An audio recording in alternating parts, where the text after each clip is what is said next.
মাননীয় সদস্য, আপনার সময় 6 মিনিট। ধন্যবাদ মাননীয় স্পিকার। মাননীয় স্পিকার, আমাদের এই বাংলাদেশ প্রকৃতির অপরূপ সৌন্দর্য ভরা এক শান্তির ভূখণ্ড। বিশ্বের দীর্ঘতম সমুদ্র সৈকত, পৃথিবীর বৃহত্তম ম্যানগ্রোভ বন এবং হাজার বছরের সংস্কৃতি সহ এই দেশের মাটিতে জন্ম নিয়েছেন বহু জ্ঞানী গুণী মানুষ, যা আমাদের দেশের গর্ব। কিন্তু অত্যন্ত দুঃখের সাথে বলতে হয়, এই স্বাধীন সোনার দেশে আইনের অবহেলা থাকার কারণে আজ সাধারণ জনগণ ভালো নেই। মাননীয় স্পিকার, আজ আমি এদেশের সাধারণ জনগণের দুঃখ কষ্টের কথা তুলে ধরতে চাই। বর্তমান বাজারে নিত্য প্রয়োজনীয় জিনিসপত্রের দাম এতটাই বেড়ে গেছে যে সাধারণ খেটে খাওয়া মানুষ দিশেহারা হয়ে পড়ে।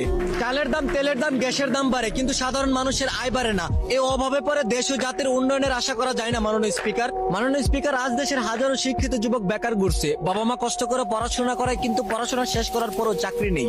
বিশেষ চাকরি করতে গেলেও যোগ্যতা চাই, আবার কিছু কিছু ক্ষেত্রে ঘুষ ছাড়া চাকরিও পাওয়া যায় না। যে দেশের মেধাবী যুবক বেকার থাকে, সেই দেশ কখনো পুরোপুরি ভাবে উন্নত হতে পারে না। মাননীয় স্পিকার, বর্তমান সামাজিক যোগাযোগের মাধ্যমে অপপ্রচার, প্রতারণা, কিশোর গ্যাংয়ের কার্যক্রম প্রতিনিয়ত বেড়ে চলছে। অল্প বয়সী ছেলেরা মাদক, সন্ত্রাস আর অপরাধের দিকে ঝুঁকে পড়ছে।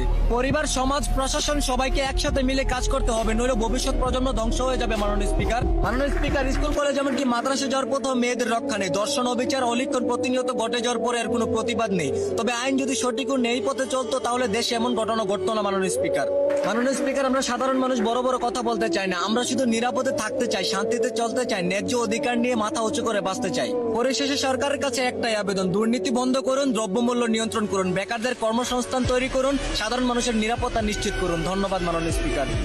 সংসদে দ্বিতীয়বারের মতো বক্তব্য পেশ করবেন জনাব রাজউদ্দিন আহমেদ। মাননীয় সদস্য, আপনার সময় 2 মিনিট। ধন্যবাদ মাননীয় স্পিকার, আজ আমাদের দেশের সাধারণ মানুষের মনের কিছু কথা সংসদে তুলে ধরতে চাই। মাননীয় স্পিকার, এদেশ উন্নয়নের দিকে এগিয়ে যাচ্ছে, কিন্তু এখনো সাধারণ মানুষেরা নানা সমস্যা জীবনযাপন করতেছে। মাননীয় স্পিকার, সকল সমস্যার সমাধান হলো আইন। সুতরাং আইন যদি সঠিক ও ন্যায়ভাবে চলে, তবে দেশে শান্তি ফিরে আসবে। ধন্যবাদ মাননীয় স্পিকার।